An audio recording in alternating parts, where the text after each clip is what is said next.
લોટ, ખાંડ, yeast powder, બીકર્સ, marker pen અને પાણી તૈયાર કરીશું.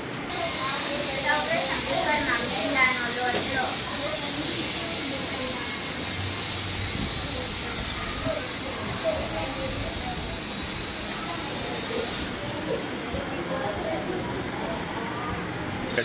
તેમાં 2 ચમચી ખાંડ ઉમેરીશું.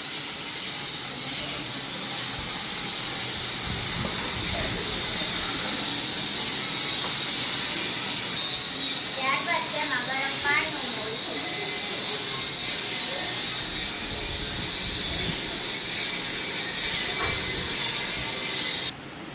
તેમાં 2 ચમચી ઈસ્ટ પાવડર ઉમેરીશું.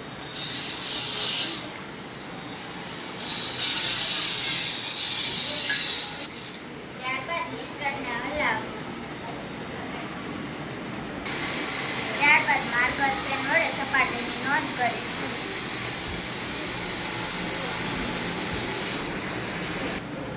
હવે 2-3 કલાક પછી તેની સપાટીની નોંધ કરો